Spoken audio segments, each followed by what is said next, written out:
எல்லாரும் பழம் வச்சுட்டு குளிச்சுட்டு சர்ச்சுக்கு வந்தீங்களா? தூங்கி எந்திரிச்சு முகத்தை கழுவிட்டு சர்ச்சுக்கு வந்தீங்களா? பிரஷ் பண்ணீங்களா? நீங்க எல்லாருமே இயேசுவா பிள்ளைங்க, சரியா?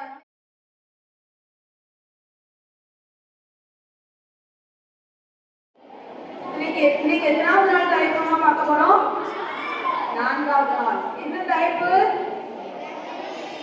சத்தமா சொல்லலாமா? கேர்ள்ஸ் பக்கம், பாய்ஸ் பக்கம் சத்தமா சொல்லலாமா? ஜெபத்தில் நிலைத்திரு. வசனம் என்ன? ஜெபத்திலே உறுதியாய் தரித்திருங்கள்.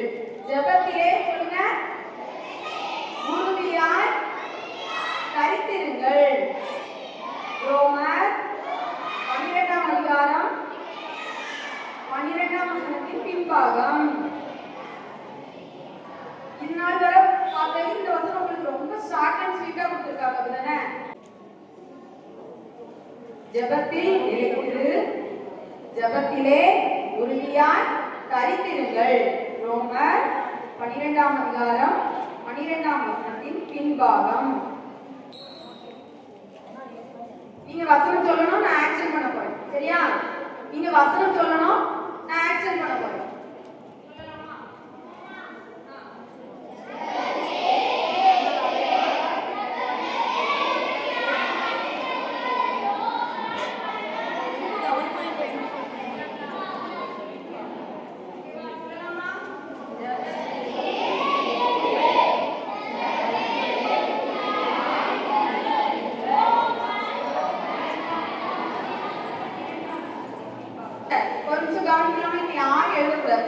ஜெபம்னா என்னமா? ஜெபம்னா என்ன? ஏசப்பா கிட்ட பேசுறது. வெரி குட், அழகா சொல்றீங்க. நம்ம ஏசப்பா கிட்ட பேசுறதுதான் ஜெபம். அப்ப வேத வாசிப்புனா என்ன? வேத வாசிப்புனா என்ன? கேட்கல. ஏசப்பா நம்ம கிட்ட பேசுறதுதான் வேத வாசிப்பு, சரியா? இந்த ரெண்டு கண்ணு மாதிரி. நம்ம எப்படி ஒரு கண்ணை போட்டுட்டா ஒரு கண்ணுல பார்க்க முடியுமா எல்லாத்தையும்? திருமணம் அப்படிதானே, ரெண்டு கண்ணுமே நம்மளுக்கு இம்பார்ட்டன்ட், முக்கியம். அதே மாதிரிதான் ஜெபமும் வேத வாசிப்பும் ரொம்ப நம்ம வாழ்க்கையில முக்கியமானது, சரியா? இந்த ஜெபம் நமக்கும் ஏசப்பாவுக்கும் உள்ள உறவை இணைக்கிற ஒரு பாலம். இன்னைக்கு நம்ம ஜெபிக்கல அப்படின்னா நம்மளுக்கு யார் ஃப்ரெண்டும் கிடையாது, உறவும் கிடையாது. யார் கிடையாது? ஏசப்பா நம்மளோட ஃப்ரெண்டும் கிடையாது. உங்க ஃப்ரெண்ட் இருக்காங்கல்ல, அவங்க தினம் பேசணும்னு நினைப்பீங்களா? அவங்க ஏன்டா பார்க்கணும்னு நினைப்பீங்களா? உங்க ஃப்ரெண்ட் ஸ்கூலுக்கு எப்படா போவோம், என் ஃப்ரெண்டை எப்படா போய் பார்ப்போம், நீ முட்டாச்சு, ஐயோ அவன் தெருவுக்கா போய் அவனே பார்த்து வந்துருவோம் ரேட்டு, அப்படி போறீங்களா? யாரெல்லாம் போறீங்க? என் ஃப்ரெண்ட்ஸ் நான் எப்படியா லீவ்லயும் பார்க்க போயிருவேன், நான் ஸ்கூல்லையும் பார்ப்பேன். யாருமே ஃப்ரெண்ட்ஸ் இல்லையா உங்களுக்கு? கேர்ள்ஸ் மட்டும் தான் கேட்கிறேன். என் ஃப்ரெண்ட்ஸ்ல அடிக்கடி பார்த்து மீட் பண்ணி பேசுறது எனக்கு ரொம்ப பிடிக்கும். கை தூக்குங்க பாப்போம். பார்த்துக்கோங்க, பக்கத்துல இருக்க ஃப்ரெண்ட்ஸ் எல்லாம் கையை தூக்கலாம், உங்க மேல அன்பு இல்லைன்னு அர்த்தம். சரி, நாங்களே என்ன செய்வோம்னா எங்களோட ஃப்ரெண்ட்ஸ் அதிகமா செய்வோம்? ஃபோன் பண்ணி இவங்களோட ஃப்ரெண்ட்ஸ் என்ன செய்வோம்? பேசணும்னு நினைப்போம். திடீர்னு வீட்டில் ஒரு இன்சிடென்ட் நடந்தா உடனே ஃபோன் பண்ணுவோம். அதே மாதிரி தான் நம்ம ஏசப்பாவும் நம்ம எப்போ அவர்கிட்ட பேசுவோம்னு என்ன செய்வாங்க? எதிர்பார்த்தே இருப்பாங்க. நம்ம அப்பா இல்ல அவரு, ஒரு பக்கம் நம்ம அப்பா, இன்னொரு பக்கம் நம்மளோட ஃப்ரெண்ட், அப்படிதானே? அப்போ எப்படி நம்ம ஃப்ரெண்ட்கிட்ட நம்ம அதிகமா பேசணும்னு நினைக்கிறோமோ அதுவே ஏசப்பா கிட்ட அனுதின உறவுல என்ன செய்யணும்? ஜபத்துல கழிச்சுக்கணும். எப்ப ஜபிக்கலாம்? எப்பெல்லாம் ஜெபம் பண்ணலாம்? எப்பனாலும் ஜெபம் பண்ணலாம். நிறைய பேர் நினைப்பாங்க காலையில ஜெபம் பண்ணணும், காலையில ஜெபம் பண்ணணும், எல்லா ஊழியக்காரங்களும் சொல்றாங்களா? அப்ப அந்த காலையில அதிகமாயிட்டு அதனால என்ன செய்ய முடியாது? ஏசப்பாவை மீட் பண்ண முடியாது. அவர் காலையில தான் மீட் பண்ணலாம், அப்படிலாம் இல்ல. நீ காலையிலேயும் ஜெபிக்கலாம், நீ உனக்கு எந்த டைம் கிடையாது, எந்த சூழ்நிலையிலையும் நம்ம என்ன செய்யலாம்? ஏசப்பா கிட்ட பேசலாம். எனக்கு தனியா அறைதான் வேணும், நான் தனியா போய் கதவு மூடிலாம் ஜெபம் பண்ணணும், இப்ப இந்த தனி அறையில நான் ஜெபிக்க முடியாது. இல்ல, நீ ஏசப்பாட்ட எந்த இடத்துலனாலும் பேசலாம். நீ நின்றுட்டு இருக்க பஸ்லயோ, இல்ல நீ உட்கார்ந்து இருக்கிறவனோட ஸ்கூல்லயோ, நீ விளையாடிட்டு இருக்க உன்னோட பிளே கிரவுண்ட்லயோ, எங்க இருந்தாலும் ஏசப்பா கிட்ட என்ன செய்ய முடியும்? யாராவது பேசிட்டீங்க, நான் எங்கனாலும் ஏசப்பா கிட்ட பேசுவேன். கை ரைஸ் பண்ணா நீங்க ஏசப்பா கூட இருக்கீங்க, ஏசப்பா அவங்க கூட இருக்காங்க. யாராவது கை ரைஸ் பண்ணல அவங்க கூட ஏசப்பா இல்ல. நான் படுக்க போகும்போது சொல்லுவோம், ஏசப்பா எனக்கு கலனா என்ன, எடுக்கும் போது சொல்லணும் ஏசப்பா நீ என் கூட வாங்க, நான் சமையல் பண்ணும்போது சொல்லணும் ஏசப்பா என் கூட நீங்க இருங்க. ஒவ்வொரு செகண்டும் ஏசப்பா என்ன செய்யணும்? மறக்கவே கூடாதா ஜெபம். சரி, நீங்க ஜெபம் பண்ணுவீங்களா? ஜெபம் பண்ணுவீங்களா? ஏசப்பாவோட ஃப்ரெண்ட்ஸ் விட மாட்டீங்களா? என்ன யாரெல்லாம் விட மாட்டீங்க? நான் நல்ல எப்பவும் தியாகமா ஏசப்பாவை கருத்தா ஜெபம் பண்ணுங்க. எப்பொழுதும் விழித்திருந்து ஜெபம் பண்ணுங்க ஏசப்பா கிட்ட. சரியா? ஜெபிக்கலாமா? எப்பவும் ஜெபம் பண்ணுங்க. சரியா? ஜெபத்துல நிலைத்திருக்கிற அனுபவம். இப்போ அதை குறிச்சு அக்கா ஒரு கதை சொல்ல போறாங்க. கேட்கலாமா எல்லாரும்?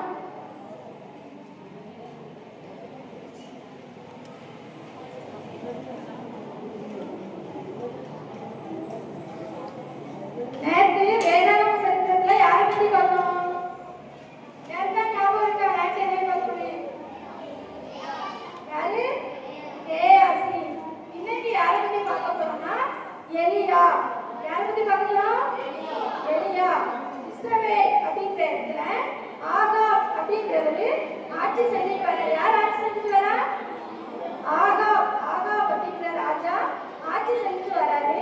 அவர் அவருடைய மனைவிக்கு பயந்து பாகால் அப்படிங்கிற தெய்வத்தை வழிபட்டாரு. எந்த தெய்வத்தை வழிபட்டாரு?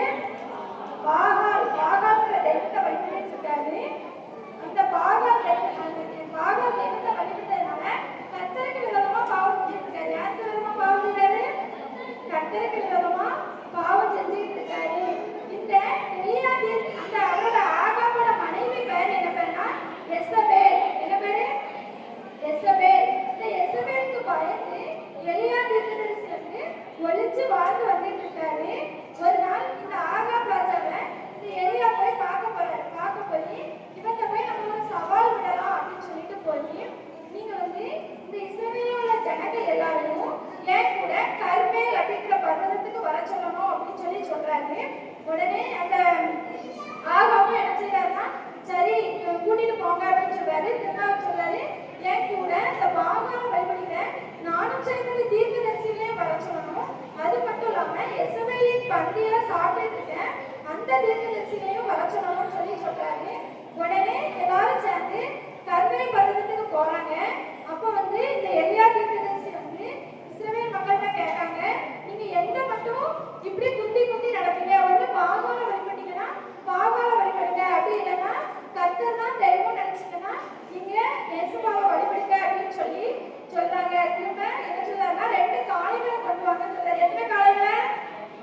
2 காளைகளை கொண்டு வாங்கன்னு சொல்றாரு. உடனே ஒரு 2 காளைகளையும் துண்டா கட் பண்ணி 2 காளைகள் மேலையும் நிறைய காய்ந்த விறகுகளை அறுக்கிறாரு. என்ன விறகுகளை அறுக்கிறாரு? என்ன விறகுகள்? காய்ந்த விறகுகளை அறுக்கிறாரு. சரியா? உடனே அந்த 4 தீர்க்கதரிசியை பார்த்து சொல்றாரு, நீங்க இப்போ உங்களுடைய தெய்வங்களை அதோட நாமத்தை சொல்லி கூப்பிடுங்க. எந்த தெய்வம் அக்னியினால இந்த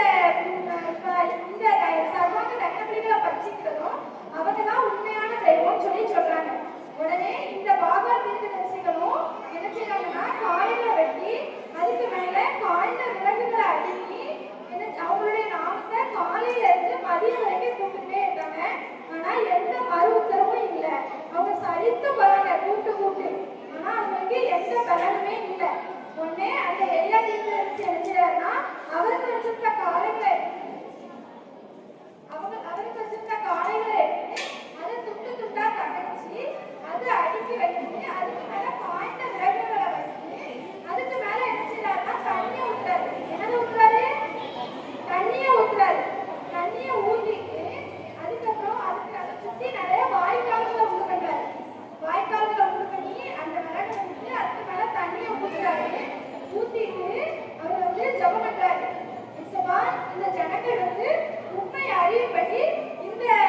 எல்லாரும் கவனிச்சீங்களா?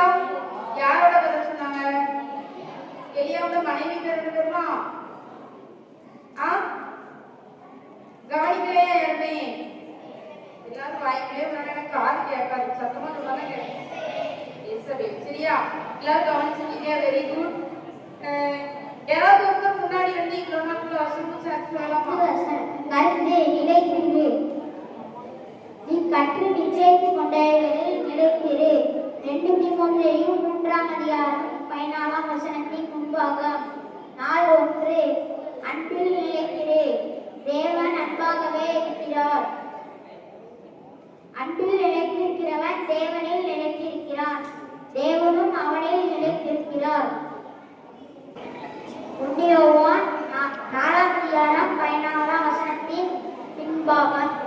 நாள் 2, தீர்மானத்தில் நிலைத்திரு, உன்னுடைய நீதி நியாயங்களை காத்து நடப்பேன் என்று ஆணையிட்டேன், அதை நிறைவேற்றுவேன்.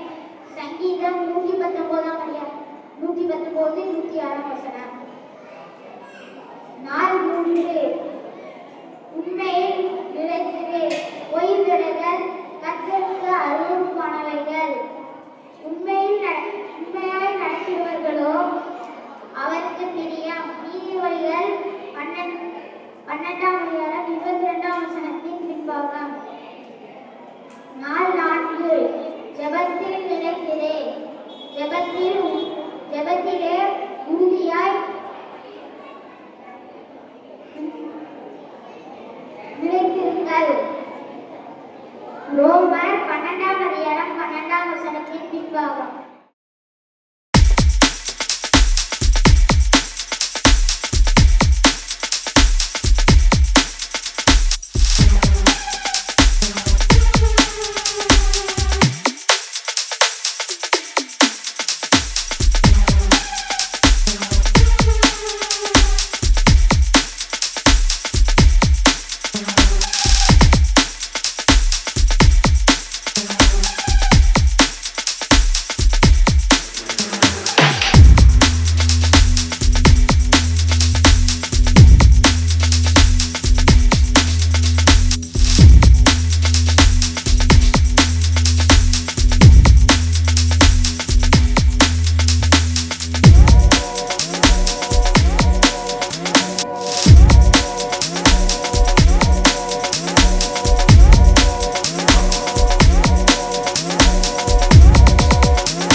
சதர்லேண்ட். இந்த அண்ணன் வந்து இயேசுப்பா வந்து தன்னோட சொந்த ரட்சகரா எத்தனை வயசுல ஏற்றுக்கொண்டாங்க அப்படின்னு சொன்னா 13 வயசுல இயேசுப்பாவை சொந்த ரட்சகரா ஏற்றுக்கொண்டாங்க. சரியா? எத்தனாவது வயசுல? 13 வயசுல இயேசுப்பாவை சொந்த ரட்சகரா ஏற்றுக்கொண்டு இயேசுப்பாவை சொந்த ரட்சகரா ஏற்றுக்கொண்டாங்க. என்ன பண்ணாங்க அப்படின்னு சொன்னா அவர் வந்து ஒரு பேங்க்ல வேலை பார்க்குறாரு. பேங்க் எல்லாரும் பார்த்துருக்கீங்களா? பேங்குக்கு எல்லாம் போயிருக்கீங்க. அதே போல அந்த அண்ணன் வந்து பேங்க்ல வேலை பார்க்கறாங்க. சரியா? அவங்க உண்மையா வேலை பார்க்கறாங்க. எந்த வேலை சொன்னாலும் அவங்க உண்மையா வேலை பார்க்கறாங்க. உண்மையா வேலை பார்த்தத அவங்க மேனேஜர் பார்த்துட்டே இருந்து ஒரு நாள் அவங்களுக்கு ஒரு பொறுப்பு கொடுக்குறாங்க. என்ன பொறுப்பு அப்படின்னு சொன்னா ஒரு தொழிற்சாலைனா பெரிய பெரிய கம்பெனிகள்லாம் பார்த்துருக்கீங்களா? கம்பெனிகள்லாம் யாரெல்லாம் பார்த்துருக்கீங்க? அதே போல ஒரு தொழிற்சாலை. சரியா? அந்த தொழிற்சாலையில வேலை பார்க்குறவங்களுக்கு மாசம் சம்பளத்தை கொண்டு என்ன பண்ணோம் அப்படின்னு சொன்னா அந்த தொழிற்சாலை தலைவர்கிட்ட போய் கொண்டு கொடுக்கணும். இந்த மாதிரி பொறுப்பை வந்து கொடுத்தாங்க. கம்பெனியில வேலை பார்க்குறவங்களுக்கு மாசம் சம்பளம் கொடுக்கணும் அப்படின்னு சொன்னா பெரிய தொகையா இருக்கணும் தானே? சின்ன தொகையா இருக்கணும், பெரிய தொகையா இருக்கணுமா? பெரிய தொகையா இருக்கணும் தானே? அதே போல அந்த மேனேஜர் என்ன பண்றாரு அப்படின்னு சொன்னா செதர்லேண்ட் அண்ணன்கிட்ட பெரிய தொகையை கொடுக்குறாரு. என்ன கொடுக்குறாரா? இந்த பேங்க்ல லட்சக்கணக்கில் அமௌண்ட் வச்சு செதர்லேண்ட் அண்ணன்கிட்ட இந்த பேங்க் மேனேஜர் வந்து கொடுக்குறாரு. சரியா? இந்த தொழிற்சாலை வந்து எங்க இருக்குது அப்படின்னு சொன்னா காட்டு பகுதியில இந்த தொழிற்சாலை இருக்குது. உடனே இப்ப காட்டு வழியாலாம் போகணும். செதர்லேண்டோட அம்மா இருக்காங்கல்ல, அவங்க சொல்றாங்க, தம்பி நீ வந்து லட்சக்கணக்கில் ரூபாயை வச்சுட்டு என்ன பண்ற? காட்டு பகுதியில போற, எனக்கு பயமா இருக்கு, உனக்கு தனியா அனுப்புறதுமே பயமா இருக்குதுன்னு சொல்றாங்க.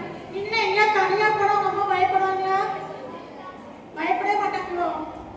பயப்படுவாங்களா? என்ன சொல்லுவாங்க? பார்த்துக்கோன்னு சொல்லுவாங்களா? அதே போல இந்த செதர்லேண்டோட அம்மா என்ன சொல்றாங்க அப்படின்னு சொன்னா தம்பி நீ போறப்ப எனக்கு பயமா இருக்கு, நீ கொஞ்சம் பார்த்து போவா அப்படின்னு சொல்றாங்க. செதர்லேண்ட் உடனே சொல்றாங்க நீ பயப்படாதம்மா, நீ எனக்காக என்ன பண்ணி ஸ்டெப் பண்ணிக்கோ அப்படின்னு சொல்லிட்டு இந்த செதர்லேண்ட் அண்ணன் என்ன பண்றாங்க அப்படின்னு சொன்னா குதிரையில யாரும் சவாரி போயிருக்கீங்க? போயிருக்கீங்களா? அதே போல செதர்லேண்ட் அண்ணன் என்ன பண்ணாங்க அப்படின்னு சொன்னா குதிரையில பயணம் செய்யறாங்க. ஆடி பாடிக்கிட்டு பாட்டு படிச்சுக்கிட்டே போறாங்க. அந்த காட்டு பாதையில போய் குதிரையில பயணம் போயிட்டு என்ன அப்படின்னு சொன்னா திடீர்னாக்க அவங்களுக்கு ஒரு பயம் வந்துருச்சு. செதர்லேண்ட் எனக்கு என்ன பண்ணிச்சு? திடீர்னாக்க ஒரு பயம் வந்துச்சு. நமக்குலாம் பயம் தான், நம்ம என்ன பண்ணுவோம்?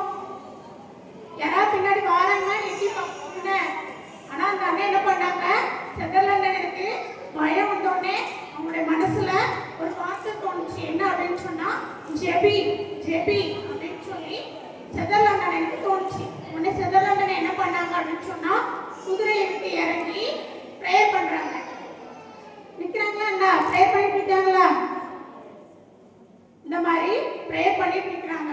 ப்ரேயர் பண்ணிட்டு இருக்கிறப்போ அந்த காட்டு பகுதியில என்ன அப்படின்னு சொன்னா ஒரு பெரிய புதிர் ஒண்ணு இருக்குதா? ஒரே புதிருக்குள்ள ஒரு மனிதன் இருந்து பார்த்துட்டு இருக்கிறான். என்ன அப்படின்னு சொன்னா அந்த மனுஷன் வந்து இந்த அண்ணன் கொண்டு வந்திருக்கிற தொகையை வந்து எப்படியாவது திருடிட்டு அவனை கத்தி வச்சு குத்தி நம்ம வந்து அந்த குதிரை மேல சவாரி செஞ்சுட்டு போயிடணும் அப்படின்னு சொல்லி குதிரைக்குள்ள இருந்து அந்த மனுஷன் பார்த்துட்டே இருக்கிறான். இந்த அண்ணன் செபிக்கிற செபத்தை கேட்ட உடனே அந்த மனிதன் என்ன பண்ணான் அப்படின்னு சொன்னா பார்த்துக்கிட்டே இருக்கிறான். இந்த அண்ணன் செபிக்கிறாங்க. என்ன சொல்லி செபிக்கிறாங்கன்னு சொன்னா நான் உன்னை விட்டு விலகுவதும் இல்லை, உன்னை கைவிடுவதும் இல்லைன்னு சொல்லி ஏசப்பா நீங்க எனக்கு சொல்லியிருக்கீங்களா? நீங்க வந்து என்ன செய்வீங்க? விட்டு விலக மாட்டீங்க, எனக்கு நீங்க பாதுகாப்பு தாங்க அப்படின்னு சொல்லி அந்த அண்ணன் என்ன பண்றாரு அப்படின்னு சொன்னா என்னை பாதுகாப்பு கொள்ள ஏசப்பா அப்படின்னு சொல்லி ஜெபம் பண்ணிட்டு இருக்கிறாங்க. ஜெபம் பண்ணிட்டு இருக்கிறப்போ என்ன அப்படின்னு சொன்னா ஒரு தேவதூதர் வந்து அந்த அண்ணனுக்கும் செதர்லேண்ட் அண்ணனுக்கும் அந்த காட்டு புதூர்ல இருக்கிறாங்களா அவங்களுக்கு நடுவுல நின்று இந்த செதர்லேண்ட் அண்ணனை வந்து அவங்க வந்து தாக்காத அளவுக்கு அந்த தூதர்கள் வந்து பாதுகாத்து கொண்டாங்க. இப்படி பாதுகாத்து கொண்டதுக்கு பிறகு செதர்லேண்ட் அண்ணன் பத்திரமா போய் அந்த பணத்தை கொண்டு அந்த தொழிற்சாலையில வந்து கொடுத்துட்டு வந்திருந்தாங்க. கொடுத்துட்டு வந்து வீட்டுல இருக்கிறாங்க. அவங்க அம்மா கேட்கிறாங்க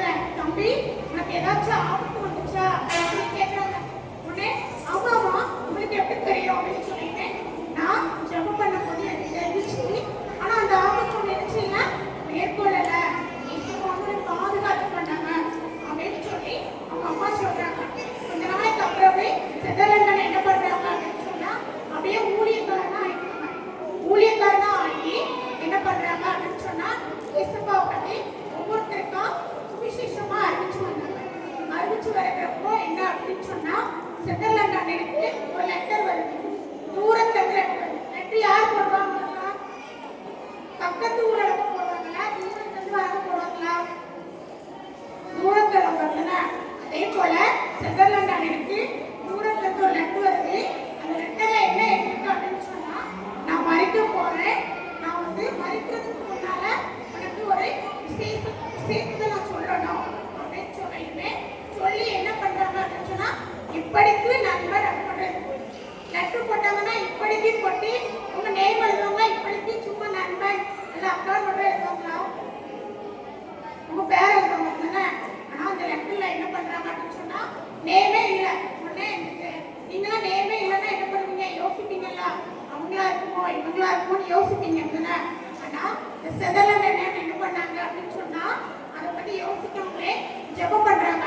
இயேசுப்பா, இந்த லெட்டர்ல இருக்கிறவங்க யாருன்னு சொல்லி எனக்கு தெரியல, ஆனா நான் உங்களுக்காக ப்ரே பண்றேன் அப்படின்னு சொல்லி ப்ரே பண்றப்போ அப்பவும் உங்களுக்கு ஒரு குரல் எழுதுது. என்ன அப்படின்னு சொன்னா, உன்னுடைய உதவி உனக்கு தேவை, நீ போ அப்படின்னு சொல்றாங்க. இந்த ப்ரே பண்றாங்களா? செதர்லாண்ட் அண்ணன் ப்ரே பண்ணிட்டு இருக்கிறப்போ ஒரு குரல் எழுதுது. என்ன அப்படின்னு சொன்னா, உன்னுடைய உதவி உனக்கு தேவை, நீ போய் உதவி பண்ணு அப்படின்னு சொல்லி உடனே செதர்லாண்ட் அண்ணன் என்ன பண்றாங்க அப்படின்னு சொன்னா, சரி இப்போ நான் போறேன் அப்படின்னு சொல்லிட்டு ட்ரெயின்ல பிரயாணம் பண்றாரு. ட்ரெயின்ல போறப்போ ஒரு அட்ரஸ் தெரியல அப்படின்னு சொன்னா என்ன கேட்பீங்க அப்படின்னா, அதே போல அந்த அண்ணனும் ட்ரெயின்ல டிராவல் பண்றப்ப என்ன பண்றாங்க அப்படின்னு சொன்னா, இந்த அட்ரஸை கேட்கறாங்க. அவங்க அந்த அட்ரஸ் சொல்றாங்க. சொன்ன உடனே செதர்லாண்ட் அண்ணன் அந்த அட்ரஸை கவனிச்சு அந்த வீட்டுக்கு போறாங்க. அந்த வீட்டுல போய் பார்த்தா இவங்களுக்கு லெட்டர் போட்டுப்பாங்கல்ல, அவங்க என்ன அப்படின்னு சொன்னா படுத்த படுக்கையில இருக்கிறாங்க. படுத்த படுக்கையில இருக்கிறாங்களா? இந்த படுத்த படுக்கையில இருக்கிறாங்க அந்த அண்ணன். இவங்கள செதர்லாண்ட் பையா கூப்பிட்டு, ஐயா நீங்க யாரு அப்படின்னு சொல்லி கேட்டேன்னு இந்த சொல்றாங்க. படுத்துக்கிறவங்க சொல்றாங்க, உங்களுக்கு எனக்கு தெரியாது, ஆனா உங்களை எனக்கு தெரியும் அப்படின்னு சொல்லி சொல்றாரு. என்ன உங்களுக்கு எப்படி தெரியும் அப்படின்னு சொல்லி செதர்லாண்ட் கேட்கிறாங்க.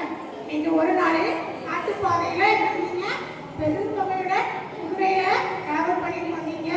அப்ப நான் அந்த நாட்டுக்குள்ள ஒரு புதூருக்குள்ள இருந்து கிட்ட அந்த பணத்தை பறிச்சு எனக்கு அப்படியால குதிரையில நானும் ஏறி போகணும் அப்படின்னு சொல்லி நான் அதை நினைச்சுக்கிட்டு இருந்தேன். ஆனா நீங்க அந்த இடத்துல ஜெபம் பண்ணீங்க. அந்த ஜெபத்தை நான் என்ன பண்ணேன், கேட்டேன். கேட்டுட்டு நான் என்னுடைய மனசை மாத்திட்டு நான் அந்த இடத்த விட்டு போயிட்டேன் அப்படின்னு சொல்லிட்டாரு. போயிட்டேன், ஆனாலும் நான் மறுக்கிற தருவாயில இருக்கிறேன். நான் உங்களுக்கு நினைச்சது தவறுதான், தீமை தான். அந்த தீமையை நான் எப்பயாவது உங்ககிட்ட நான் சொல்லிட்டு நான் வந்து மனதிருக்கணும் அப்படின்னு சொல்லி சொன்னார். அந்த மனிதர் வந்து அந்த செதர்லாண்ட் அன்னைக்கிட்ட அதை சொல்லிட்டு அவருடைய பாவத்தை அறிக்கையிட்டார். பாவத்தை அறிக்கையிட்ட உடனே செதர்லாண்ட் அண்ணன் என்ன பண்ணாங்க அப்படின்னு சொன்னா, அவங்களுக்காண்டி ப்ரேயர் பண்ணாங்க. ப்ரேயர் பண்ணிட்டு வந்துருந்தாங்க. கொஞ்ச நாளைக்கு அப்புறமே அந்த மனிதர் என்ன அப்படின்னு சொன்னா, கொஞ்ச நாளைக்கு அப்புறம் அந்த மனுஷர் வந்து மறித்து போயிருந்தாங்க. தர்கா செத்த மாதிரி கிடக்குறாரு. மறித்து போன உடனே செதர்லாண்ட் அண்ணன் என்ன பண்றாங்க அப்படின்னு சொன்னா, இந்த மனிதனுடைய அடக்க ஆராதனையில ஒரு பிரசங்கம் கொடுக்குறாங்க. ஆபத்து காலத்து என்னை நோக்கி கூப்பிடு அப்படின்னு சொல்லி ஒரு வசனத்தை வச்சு பிரசங்கம் பண்றாங்க. அந்த பிரசங்கத்தை அந்த ஊர்வலங்கள்லாம் பார்த்து ஏசப்பாவை என்ன செஞ்சாங்க, ஏற்றுக்கொண்டாங்க. இவங்க பண்ற ஜெபத்தினால அவங்க வந்து ஏசப்பா மேல ஒரு விசுவாசமா இருந்தாங்க. இன்னைக்கு நம்ம அப்படி இருக்குமா? ஸ்கூலுக்கு போறப்பெல்லாம் யாராவது ப்ரேயர் பண்ணிருக்கோம், ஏசப்பா எனக்கு பாதுகாத்து கொள்ளுங்க அப்படின்னு சொல்லி நம்மளும் ப்ரேயர் பண்ணிட்டு போவோம். எப்பொழுதுமே இந்த செதர்லாண்ட் அண்ணே அவனுக்கு பயம் வரும்போதெல்லாம் என்ன பண்ணுவாரு அப்படின்னு சொன்னா, தனியா போய் ப்ரேயர் பண்ணுவாரு. அதே போல நம்மளும் என்ன அப்படின்னு சொன்னா, தனியா ப்ரேயர் பண்ணி ஜெபத்துல நினைச்சிருந்து ஏசப்பாவை பின்பற்றுவார். ஜெபம். எங்கள் அன்பின் பரம தகப்பனே, அப்பா இந்த நாளிலேயும் கூட 4வது நாள் டிபிஎஸ்ஐ காண செய்த கிருபைகளுக்காக உங்களுக்கு நன்றி ராஜா. அப்பா இப்பொழுது கூட நாங்கள் வசனங்களை கற்றோம். அப்பா 2 கதைகள் படித்தோம் சுவாமி, புதிய பாடல்கள் படித்தோம். கிளாஸுக்கு கடந்து போகிறோம் ராஜா. கூடவே இருந்து வழி நடத்துங்க. பிள்ளைகளை நீங்க பாதுகாத்துக் கொள்ளுங்க சுவாமி. கூடவே இருந்து வழி நடத்துங்க. நல்ல ஞானத்தை கொடுத்து ஆசீர்வதிங்க. இயேசுவின் நாமத்தில் ஜெபிக்கிறோம் நல்ல பிதாவே.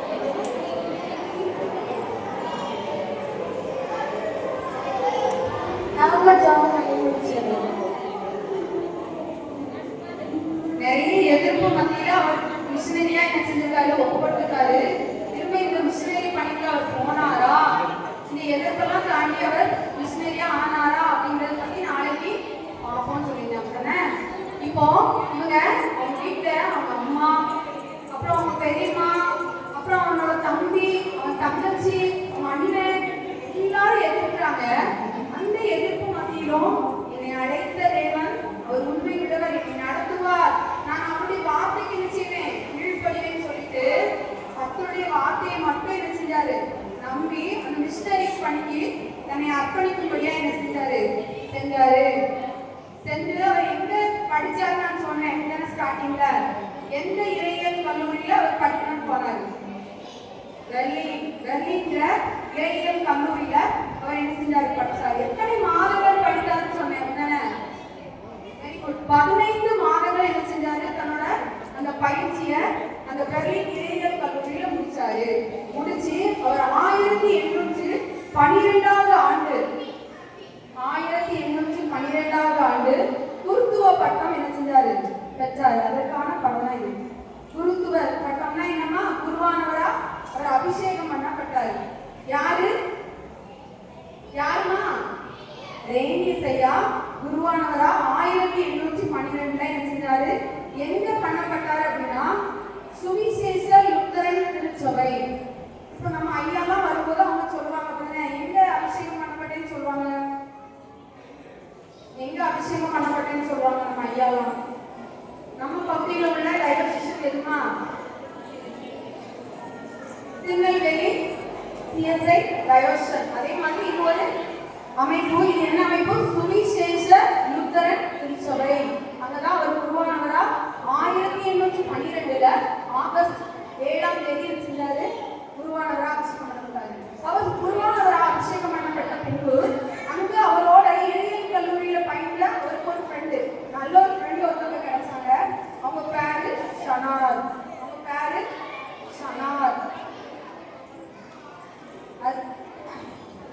யாருமா பேர் சொல்லுங்க, யார் சத்தமா, யாரோட ஃப்ரெண்டு, ரேணிசையாவோட ஃப்ரெண்டு.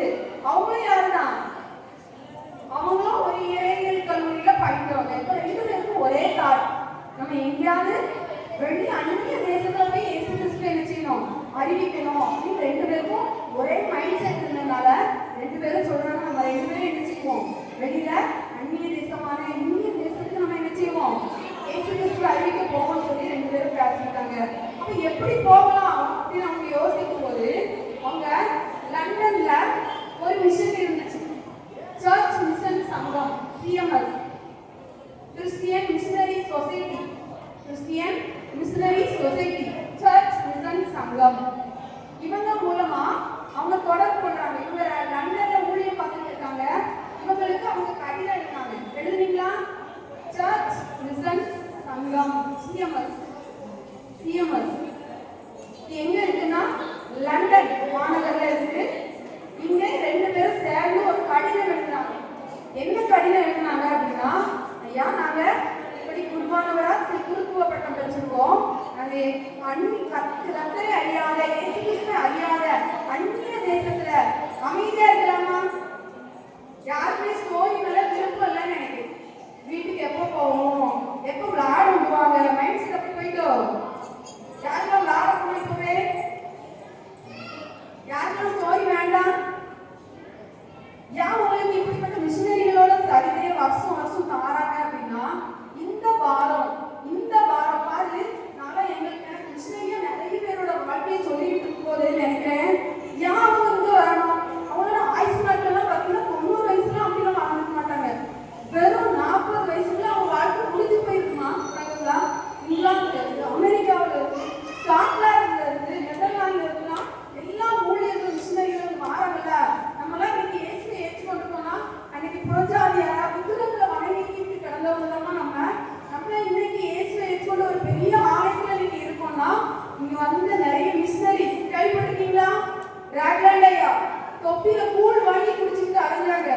எதுக்காக, நம்ம புதுசையா ஒரு சின்ன ஆலயத்தை ஸ்டார்ட் பண்ணி இவ்வளோ பெரிய ஆலயத்துல வாழ்றோம்.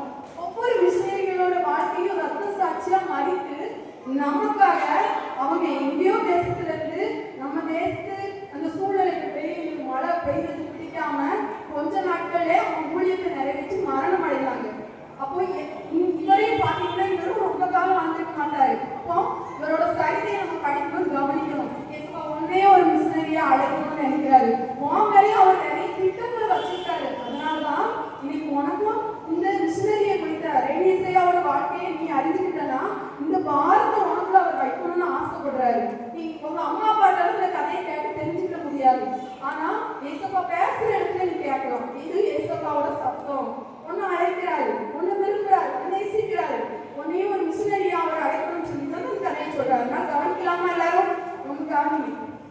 அப்போ இன்னும் சர்ச் மிஷன் சங்கம் மூலமா இவர் என்ன செய்யறாரு, அந்த 2 பேரும் என்ன செய்யறாங்க, மிஷினரி சங்கத்துக்கு கடிதம் எழுதும்போது அவங்க ரொம்ப சந்தோஷப்பட்டாங்க. அப்படியா 2 வாலிபர்களா உலகத்துல எப்படியும் வாழணும்னு நினைக்கிறவங்க நீங்க உங்க குடும்பத்தை எல்லாம் விட்டுட்டு இன்னொரு அந்நிய தேசத்துல போய் சுவிசேஷத்தை அறிவிக்கணும் பாருங்களா, அப்ப வாங்க அப்படின்னு சொல்லிட்டு நாங்க உங்களுக்கு உதவி செய்யறோம் அப்படின்னு சொன்னாங்க. உடனே இவர் என்ன செஞ்சாரு, நம்ம லண்டனுக்கு போயிடுவோம்னு சொல்லிட்டு 2 பேரும் சேர்ந்து டென்மார்க் வழியா லண்டனுக்கு வராங்க. லண்டன்ல வந்தோடனே அவரால் வெளியே போக முடியல. 15 மாதங்கள் தடை. அவர் நினைச்ச உடனே நினைத்த காரியத்தை அவரால் சாதிக்க முடியல. என்ன தடை அப்படின்னு பார்த்தோம்னா, நம்ம இந்திய தேசத்துல அப்போ பிரிட்டிஷோட ஆட்சி நடந்துட்டு இருந்தது. பிரிட்டிஷ்காரர்களோட ஆட்சி, கிழக்கு இந்திய கம்பெனியோட ஆட்சி நடந்துட்டு இருந்தது. யாரும் இங்க என்ன செய்ய முடியாது. அவங்க எதுக்கு வந்திருந்தாங்க, வியாபாரத்துக்காக வந்திருந்தாங்க. நம்ம தேசத்துல பிரிட்டிஷ் கிழக்கு இந்திய கம்பெனியோட ஆட்சி நடந்துட்டு இருந்தது. அவங்க என்ன செஞ்சாங்கன்னா வியாபாரத்துக்காக வந்திருந்தாங்க. யாரையும் மிஷினரியா அலோவ் பண்ணல. அவங்க இங்க வரணும் அப்படின்னு அவங்க தகவல் கொடுக்கும்போது யாரும் இங்க வரக்கூடாது இந்த தேசத்துக்கு அப்படின்னு சொல்லி என்ன செஞ்சாங்க, தடை சட்டம் போட்டாங்க. அது மாத்திரம் இல்ல, எந்த மிஷினரிகளுக்கும் இங்க உள்ள வர அலோவ் கிடையாது, யாரும் உள்ள வரக்கூடாதுன்னு தடை பண்ணிட்டாங்க. இப்போ இவருக்கு என்ன செய்யறதுன்னே தெரியல. லண்டன்ல இருக்கிறாரு. அப்போ அவங்க ஒருத்தங்க அவங்களுக்கு ஆதரவா 1 வருஷம் அவங்க கவனிக்கிறாங்க. அவங்க பேர் ஒரு குருவானவர், அவங்க பேர் தாமஸ் ஸ்காட் குருவானவரையா. அவங்க 1 வருஷம் அவங்க வீட்டிலே அவங்க வச்சு பராமரிச்சுட்டாங்க. இப்போ என்ன செய்யறதுன்னே தெரியாம அந்த 2 பேரும் என்ன செய்யறாங்க, ஜெபிச்சுக்கிட்டு வேக வாசிச்சுட்டே இருக்காங்க. ஏசப்பாட்டில கேட்டுட்டே இருக்காங்க, ஏசப்பா நீங்க எங்களை கொண்டு போனோம்னு திட்ட வச்சிருந்தீங்கன்னா அதை யாராலையும் முடியாது, தடுக்க முடியாது, எங்க வடிவாசல் தரணும்னு சொல்லி ஜெபிச்சுட்டே இருக்கிறாங்க. அந்த ஜெபித்ததின் விளைவா திரும்ப சிஎம்எஸ் அந்த சர்ச் மிஷன் சங்கம் சொன்னல, அவங்க திரும்பமா கிழக்கு இந்திய கம்பெனியிலிருந்து லெட்டர் அனுப்புறாங்க. நாம இப்படி அனுப்பலாமா அப்படின்னு சொல்லி. அப்போ அவங்க மாட்டேன்னு சொன்னதுனால திடீர்னு சட்டம் மாற்றப்படுது. பார்லிமெண்ட்ல நிறைய விவாதத்துக்குள்ள உள்ளாகி மிஷினரிகளை அனுப்பலாம் அப்படிங்கிற ஒரு சட்டம் என்ன செய்யப்படுது, உருவாக்கப்படுது. கர்த்தர் அவங்களுக்காக வழிவாசல்களை திறந்தாரு. அதனால அவங்க என்ன செய்யறாங்க, திரும்பியும் லெட்டர் போடும்போது அவங்க வரலாம். சர்ச் மிஷன் சங்கம் ஒத்துக்கொண்டாங்க. சரி, அப்ப நம்ம கிளம்பலாம்னு சொல்லி எல்லா ஏற்பாடுகளையும் பண்ணிட்டு இருக்கும்போது அங்க பார்த்தா எங்க பார்த்தாலும் சண்டை. கப்பல்ல தான் பிரயாணப்படணும். இந்திய தேசத்துக்கு கப்பல்ல வர முடியாது. ஏன்னா அந்த நாட்கள்ல மாவீரன் நெப்போலியன் அவரு நிறைய போர்களை என்ன செஞ்சாரு, நடத்திட்டு இருந்ததுனால எங்கேயும் கப்பல்லையும் போக முடியாது. கப்பல்ல தான் நம்ம தேசத்துக்கு இன்னொரு தேசத்துக்கு வர முடியும். அப்ப கப்பல் அவருக்கு கிடைக்காது. ஏன்னா போர்கள் கப்பல்கள்லயே நடக்கும். அப்ப அங்கேயே காலத்தாமதம் திரும்ப என்ன செஞ்சது ஆயிடுச்சு. இப்ப 1814ஆம் ஆண்டு அவர் என்ன செஞ்சாரு, இந்தியா போறதுக்கு அவருக்கு சான்ஸ் என்ன செஞ்சுட்டு கிடைச்சிட்டு ஒரு நற்செய்தி, நீங்க என்ன செய்ய போறீங்க, இந்தியாவுக்கு சுவிசேஷகரா போக போறீங்க அப்படிங்கிற குட் நியூஸ் அவங்க காருக்கு வந்து சேர்ந்தது. அந்த குட் நியூஸ் அவங்க கேட்டு அப்படியா போக போறேனா, நான் மிஷனரியா போக போறேனா, இந்திய தேசத்துல போக போறேனா அப்படின்னு சொல்லி அவங்க நினைக்கிறதுக்குள்ள இன்னொரு லெட்டர் வந்துச்சு. இன்னொரு லெட்டர் அதை வாங்கி கையில என்ன செய்யறாரு, படிக்கிறாரு. இது யாருன்னா ரெய்னி சையாவும் அவங்க ஃப்ரெண்டு. சரியா, இப்போ கையில ஒரு லெட்டர் இருக்கு. லெட்டரை வாங்கிட்டு அப்படியே ஷார்ப் ஆகி மலைச்சு போய் நின்றாங்க. அதை வாசிக்க கண்ணில இருந்து கண்ணீர் அப்படியே காரத்தாரையா ஓடுது. இப்பதான் ஒரு நியூஸ் அவர் கேள்விப்பட்டாரு. அதுக்குள்ள அவருக்கு ஒரு பிராணம். அது யார் எழுதினாங்கன்னா அவரோட அண்ணன், மூத்த அண்ணன். ஒரு அண்ணன் இருக்கான்னு சொல்லியிருந்தாங்க தானே, அண்ணன் பேரு வில்லியம். அண்ணன் பேரு என்னது, அவங்க தான் லெட்டர் எழுதினாங்க. அதை வாசிக்க அவரோட இருதயத்துல ஈட்டியை வச்சு குத்துனா எப்படி வலிக்கணும், இந்த மாதிரி இருதய பாரம். அப்படியே அழுதாரு தேம்பி அழுதாரு. அப்படி என்னதான் அந்த கடிதத்துல வந்துருக்கு, என்ன தகவல் வந்ததுனால அவர் அழுதாரு, அப்ப என்ன நடந்துச்சு அப்படின்னு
பிதாவே